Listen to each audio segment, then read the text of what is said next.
쳐주시더라고요. 그러면서 이 인사를 세 글자로 줄이면 이렇게 우리는 인사합니다. 원더풀. 옆에 있는 분들하고 같이 인사해볼까요? 2016년도에는 원하시는 것보다 더 잘 풀리는 역사 있기를 원합니다.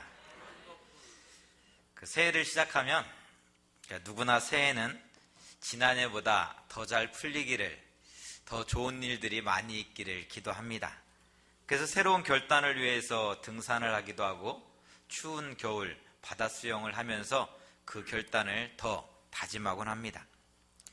근데 여러분, 믿지 않는 사람들이 새해 첫날 해돋이를 보면서 산행을 하면서 추운 바다에 들어가면서 새로운 결단을 하고 있다면 여러분은 무엇을 하셨습니까?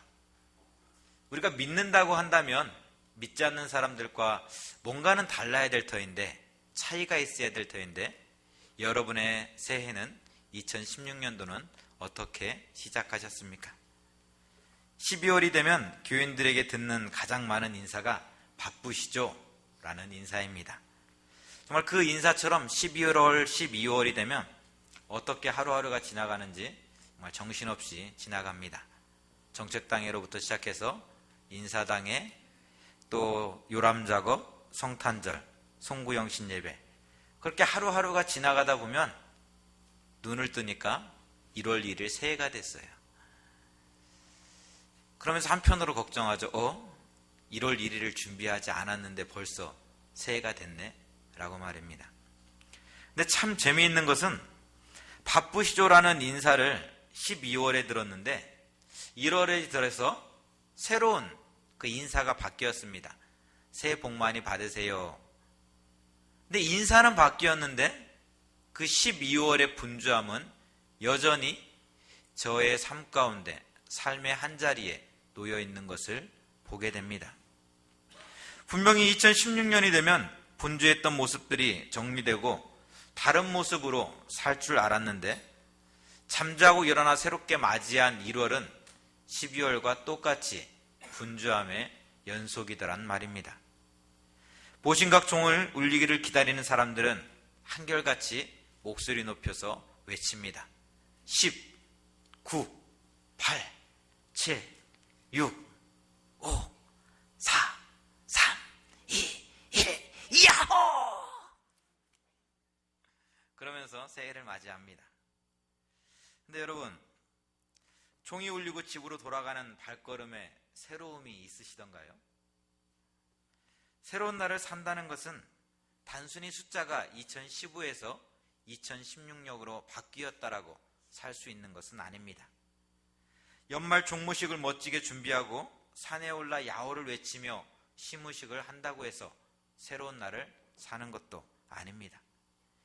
2016년 새날을 주신 의미를 찾지 못한다면 종무식은, 시무식은 또 다른 나를 귀찮게 하는 하나의 일일 뿐입니다.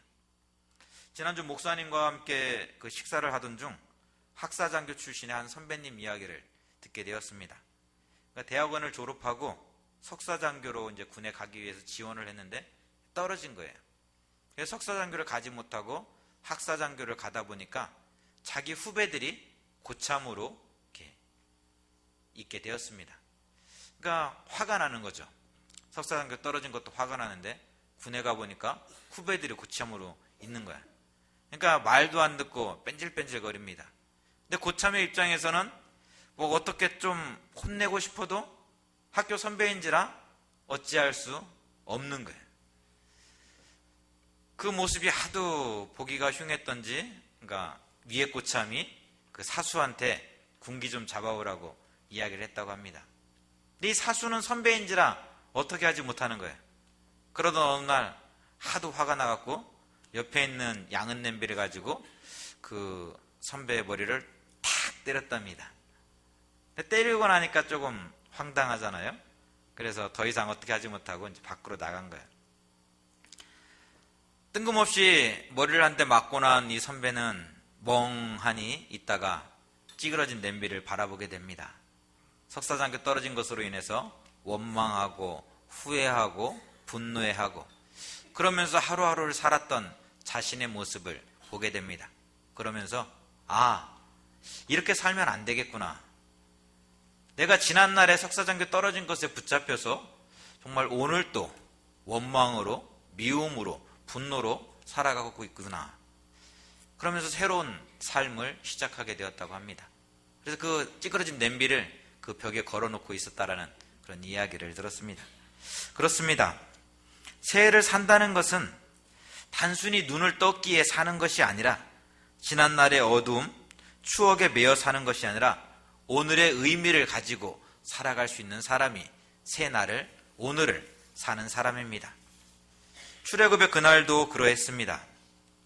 9번에 걸친 심판에도 불구하고 바로는 이스라엘을 해방시키지 않았습니다. 이런 바로의 완악한 마음으로 인해서 하나님은 초태생의 죽음을, 장자의 죽음을 준비하십니다. 이 10번째 재앙은 애굽인에게 뿐만 아니라 하나님의 말씀에 순종하지 않는 모든 사람들에게 내리는, 짐승에서 사람에 이르기까지 모든 생명 있는 것들에게 내리는 하나님의 심판이었습니다. 이 심판의 와중에서 하나님은 이스라엘을 구원하시고자 이스라엘에게 말씀하십니다. 너희는 6월절 저녁에, 그러니까 심판의 영이 지나가는 그날 저녁에 어린 양을 잡아서 그 피로 문설주와 임방에 발려라. 그러면 죽음의 영이 지나가다가 그 피를 보고 넘어갈 것이다. 이 말에 순종하면 살 것이고 순종하지 않으면 죽을 것이다. 하나님은 말씀하십니다. 그런데 그날의 모습이 어떠했을까요? 출애굽기 12장 11절의 말씀을 제가 한번 읽어드리겠습니다. 너희는 그것들을 이렇게 먹을지니 허리에 띠를 띠고 발에 신을 신고 손에 지팡이를 잡고 급히 먹으라. 이것이 여호와의 유월절이니라. 심판의 영이 지나갈 때 이곳저곳에서 통곡 소리가 울려 퍼지고 있습니다. 이 옆집에서, 앞집에서, 뒷집에서 뜬금없이 아들이, 맏아들이, 정말 초태생들이 죽어가는 모습으로 인해서 통곡 소리가 온 애굽에 가득합니다. 언제 분노한 바로가 쳐들어올지 모르는 그런 긴박한 상황입니다. 이 긴장감 속에서 식사를 하고 있습니다. 허리에는 띠를 띠고 발에는 신을 신고 손에는 지팡이가 붙들려 있습니다.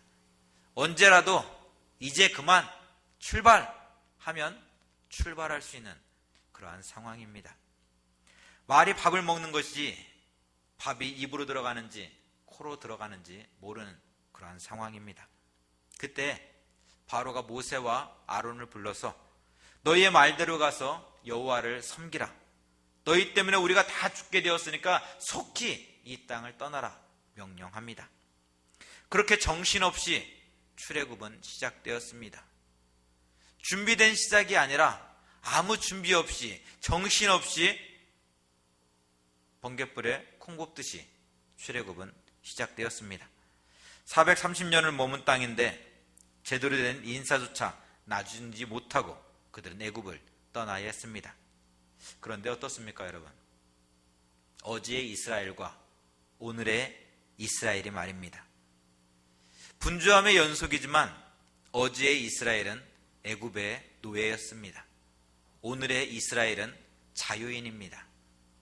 어제의 이스라엘은 바로가 그들의 왕이었습니다. 오늘의 이스라엘은 여호와 하나님이 그들의 왕입니다. 신분이 달라졌습니다. 다스리는 왕이 달라졌습니다. 나아갈 목표가 달라졌습니다. 어제도 살아있고 오늘 또 살아있지만 똑같이 눈을 뜨고 있지만 살아가야 될 목표가 달려가야 될 그 목표가 달라졌습니다. 그런데 출애굽한 이스라엘 백성들에서 입에서 나오는 첫 번째 고백이 무엇입니까? 14장 10절에서 12절의 말씀입니다. 바로가 가까이 올 때에 이스라엘 자손이 눈을 들어본즉 애굽 사람들이 자기들 뒤에 이른지라. 이스라엘 자손이 심히 두려워하여 여호와께 부르짖고 그들이 또 모세에게 이르되 애굽에 매장지가 없어서 당신이 우리를 이끌어내어 이 광야에서 죽게 하느냐?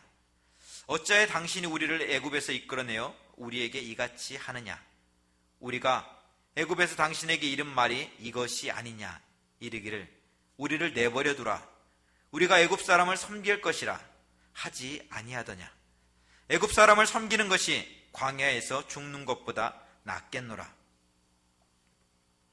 애굽의 포로가 아닌 자유인의 신분입니다.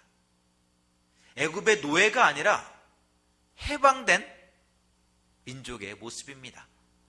그런데 지금 애굽 사람들이 쳐들어오고 있습니다. 어떻게 해야 될까요? 자유인이라면, 해방된 민족이라면 맞서 싸울 수 있어야 합니다. 아무리 힘이 없다 할지라도 430년 동안 우리를 종살이로, 노예로 삼았던 민족이기에 그들과 맞서 싸울 수 있어야 합니다. 그것이 자유인의 모습입니다. 그런데 지금 이스라엘은 노예의 삶을 살고 있습니다. 분명 출애굽을 했음에도 불구하고 노예의 삶을 살고 있습니다. 그들을 다스리는 왕이 바로가 아니라 하나님임에도 불구하고 그들은 바로 앞에 무릎 꿇고 있습니다. 왜 그렇습니까? 출애굽은 하였지만 아직 그들은 애굽의 삶을 살고 있기 때문입니다. 바뀌어진 신분으로 사는 것이 아니라 아직도 노예의 신분이 그들의 삶의 모습이기 때문에 그렇습니다. 6월절의 밤이 지나가고 해방의 날이 밝아왔지만 어제 분주함에 사로잡혀 아직도 자유의 날을 살지 못하고 있기 때문에 그렇습니다. 그렇다면 우리는 왜 이스라엘이 오늘을 살지 못하고 어제를 살고 있는지를 살펴보아야 됩니다. 그 이유를 알기 위해서는 하나님께서 왜 이스라엘을 출애굽시켰는지, 하나님께서 왜 이스라엘을 애굽에서 광야로 인도해 냈는지를 알 수 있어야 됩니다. 출애굽기 3장 18절의 말씀을 제가 읽어드립니다. 그들이 내 말을 들으리니 너는 그들의 장로들과 함께 애굽 왕에게 이르기를 히브리 사람의 하나님 여호와께서 우리에게 임하셨은즉 우리가 우리 하나님 여호와께 제사를 드리려 하오니 사흘길쯤 광야로 가도록 허락하소서 하라. 우리가 우리 하나님께 제사를 드리려 하오니, 하나님께 예배하기 위해서, 하나님을 예배하는 백성 삼으시기 위해서 하나님은 이스라엘을 애굽에서 광야로 인도해 내셨습니다. 그 이유가 무엇입니까? 이스라엘이 애굽에서 하나님을 예배하는 것이 아니라 우상을 숭배했기 때문에 그렇습니다. 이스라엘이 애굽에서 하나님을 예배한 것이 아니라 나일강을 섬기고 파레를 섬기고 개구리를 섬기면서 그것들이 나의 삶의 풍족함을 해결해 줄 수 있노라 고백하였기 때문에 그렇습니다.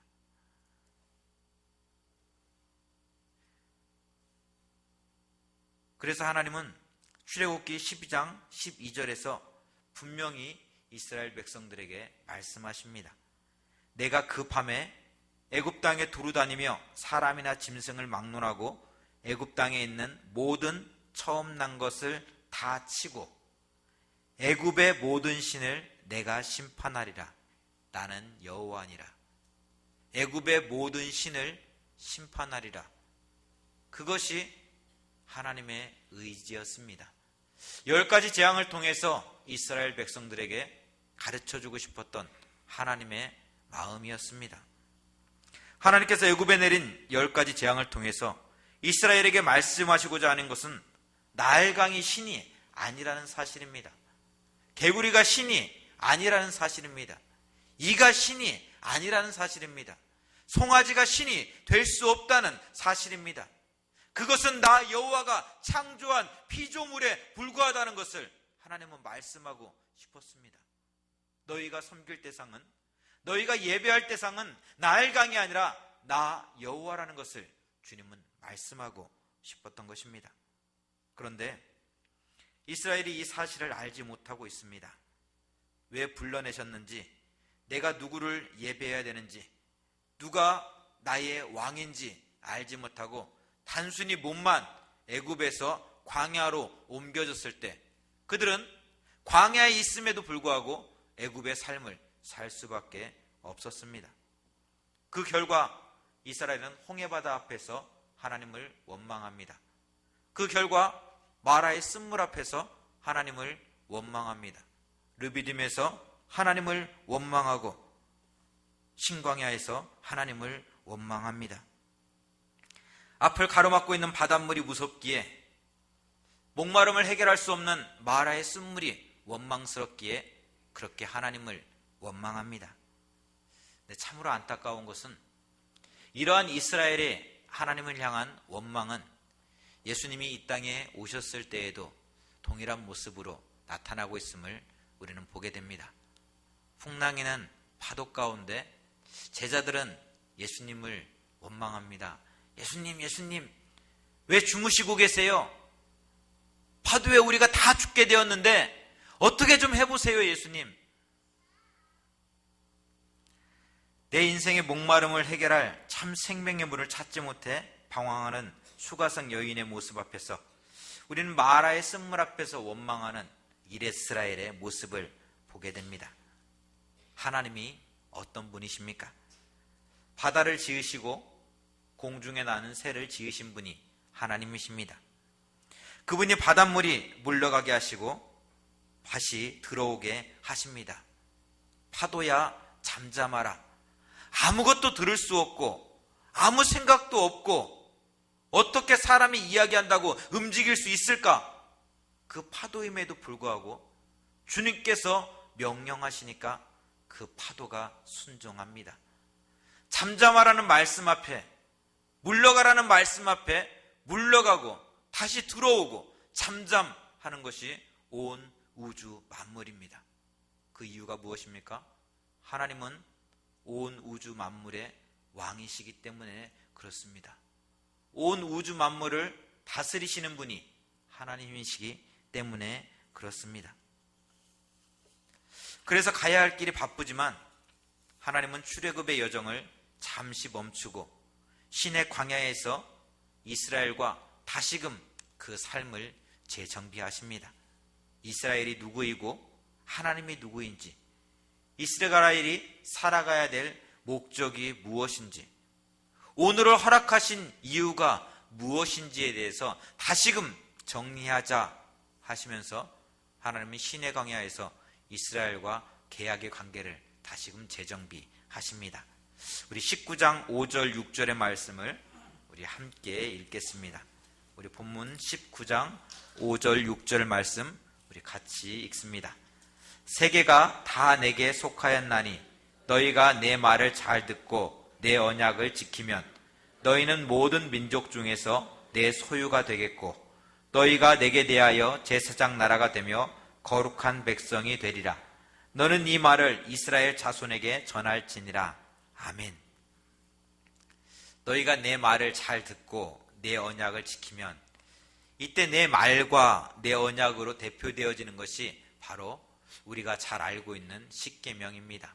이 신의 광야에서 이스라엘 백성들에게 주신 하나님의 말씀이죠. 예수님의 가르침대로 쉽게 정리해 보자면 하나님을 사랑하고 이웃을 사랑하는 것, 그것이 하나님의 말씀에 순종하는 삶의 모습입니다. 그렇게 했을 때 하나님을 사랑하고 내 이웃을 내 몸과 같이 사랑했을 때 하나님은 우리를 하나님의 소유 삼겠다라고 말씀하십니다. 하나님의 제사장 나라 삼겠다라고 말씀하십니다. 거룩한 백성 삼겠다라고 주님은 말씀하십니다. 더 이상 애굽의 소유가 아니라 나의 소유라고 주님은 분명하게 말씀하십니다. 더 이상 싸움의 대상자가 아니라 화해자로, 중재자로, 제사장의 나라로 살아가게 될 것이라고 주님은 말씀하십니다. 여기서 나의 소유란 보통은 개인의 사유재산을 일컫는 그런 단어입니다. 근데 더 나아가서 개인에게 있어 소중하게 간직된 보물, 외부로부터 어떠한 상해도 받지 않도록 보존된 보물이라는 그러한 의미가 담겨 있습니다. 그러니까 나의 소유로 삼겠다라는 것은 하나님에게 있어서 특별한 보물, 세상에 많은 나라가 있지만, 많은 백성들이 있지만 내 말에 순종하고 따르는 너희여, 너희는 나의 특별한 백성으로 내가 삼겠다라고 하나님의 구원의 역사를 이끌어갈, 하나님의 구원의 역사를 만들어갈 하나님의 백성으로 삼으시겠다라고 주님은 말씀하고 있는 것입니다. 그러니 아무리 바쁘고 정신이 없더라도 애굽에 속한 사람으로 지난날의 상처와 아픔에 매여서 살아가는 사람이 아니라 하나님의 소유로, 하나님의 제사장 나라로 거룩한 백성으로 살아가야 되지 않겠습니까? 하나님의 제사장 나라가 되어서 온 열방과 하나님과의 원수된 것들을 회복시키는 중재자의 삶을, 화해자의 삶을 살아야 되지 않겠습니까? 여러분이 하나님의 제사장 나라 됨으로 말미암아서 여러분을 통해서 이 나라와 이 민족이 고덕동이 하나님과 화해되어지는 그 귀한 모습이 나타나야 되지 않겠습니까? 그렇습니다. 하나님은 출애굽한 이스라엘 백성으로 하여금 시내 광야에서 지내는 1년의 시간을 통해서 너희는 누구이며 무엇을 위해서 이 자리에 서 있는지, 하나님이 너희를 통해서 원하시는 것이 무엇인지를 알게 하셨습니다. 그렇게 광야의 시간을 통해서 애굽의 모든 습관들을 벗어버리고 바로의 소유가 아니라 하나님의 소유로, 노예로 살아갈 것이 아니라 이 땅과 하나님의 중재자로 살아갈 것을 그들에게 말씀하셨습니다. 사랑하는 성도 여러분, 12월의 분주함은 1월을 맞이할 때에도 여전히 분주함으로 우리에게 다가옵니다. 그렇게 흘러가는 시간을 따라 하루하루 살다 보면 어느덧 또 다른 똑같은 12월의 분주함이 기다리는 것이 우리의 인생입니다. 그 삶은 출애굽한 이스라엘이 광야에 있으면서도 하나님을 바라보지 못하고 애굽을 바라보고 애굽의 삶을 살고 있는 모습과 똑같습니다. 분명 그들의 몸은 광야로 나왔지만 광야의 삶을 살아야 되는데, 광야의 은혜를 경험해야 되는데 그렇지 못하고 똑같이 애굽의 삶을 사는 그 모습 말입니다. 아직 12월의 분주함 가운데 지난날의 아픔과 상처 속에서 살고 있는 사람들에게 하나님은 오늘 이 자리가, 이 시간이 여러분의 신의 광야가 되기를 원하십니다. 오늘 이 시간에 하나님을 바라보고 내가 누구인지, 내가 지금 무엇을 해야 되는지 깨닫기를 주님은 원하십니다. 너무나 힘들어서, 너무나 아파서 하나님을 바라보지 못하고 고깃가마를 바라보고 살아왔다면, 나일강을 의지하면서 살아왔다면 그 눈을 들어서 광야로 인도하시는 하나님을 바라볼 수 있어야 된다고 주님은 말씀하십니다. 고깃가마가 사라지고 나일의 풍성함이 사라진 자리에서 내가 누구인지, 내가 무엇을 해야 하는지 주님은 깨닫기를 원하시기 때문에 그렇습니다. 특별히 오늘은 대한교회가 개척된 지 42년이 되는 날입니다. 하나님의 은혜로 지금까지 나아왔음을 누구도 부인할 수 없습니다. 하지만 돌아보면 우리 개인의 삶처럼, 우리 가정의 삶처럼 아픔도 있었고 힘든 날도 있었습니다. 너무 힘들어서, 너무 아파서 하나님을 바라보기보다는 사람을 바라보고 의지할 때도 있었습니다.